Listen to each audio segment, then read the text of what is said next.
a little bit of giddiness around Palace, doesn't it? I mean, there's the 3-1 win against Manchester United. Very deserved. But I think it's probably because of the contrast between what was expected of them and how they look now, isn't it? I think that what's happened now is that there does seem to be a little bit more in respects of Eze coming in to help Zaha. We know that they're very good in respects of defensively.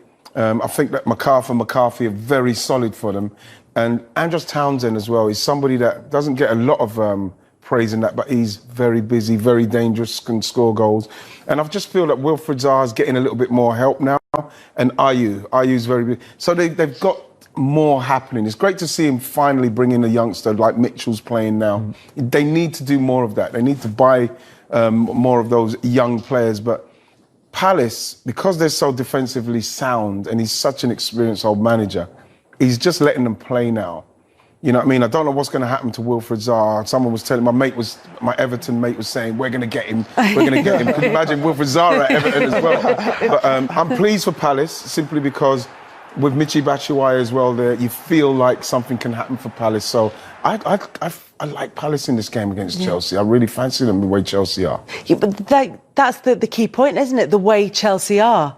At the moment, they've brought the new signings in. We haven't seen all of them in action yet.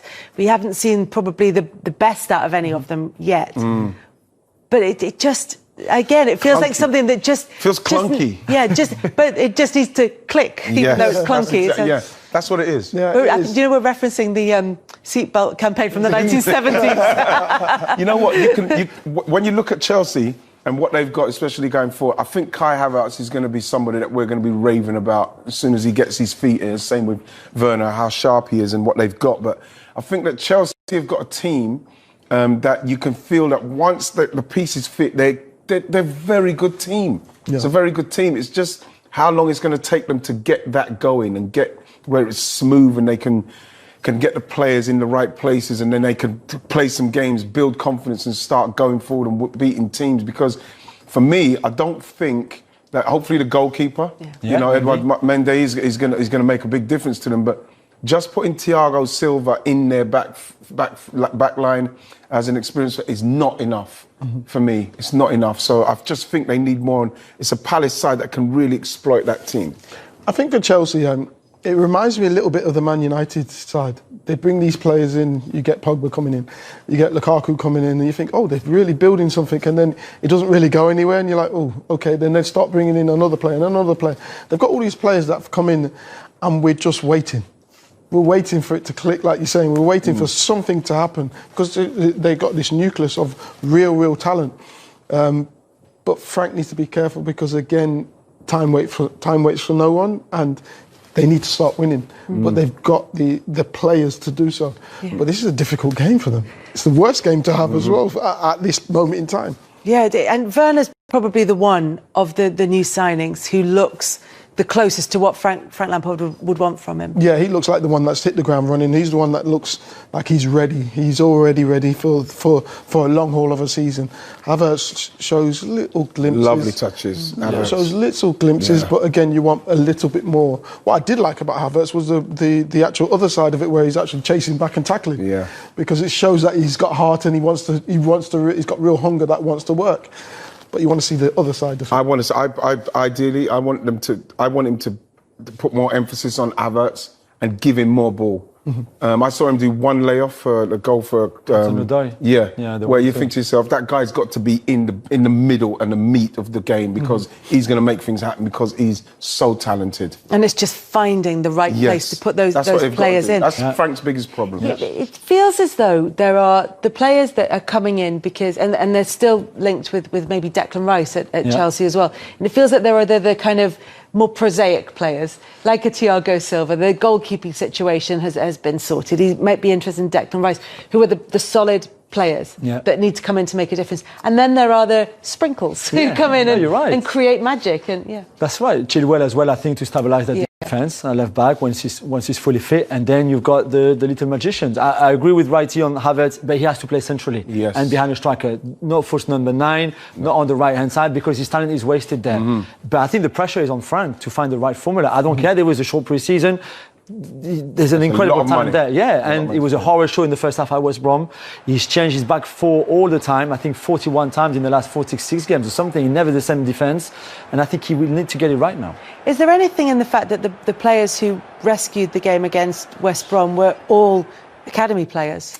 The three goal scorers. You know what? Yeah, I think that's yes. It's good to see that all three of them came on because they knew what it meant. But at the same time, Chelsea should not be 3-0 down to West Brom with the way West Brom defend and the way they played. And they showed in the second half, and once they stepped their game up, what they've done. Bam, 3 goals, no problem.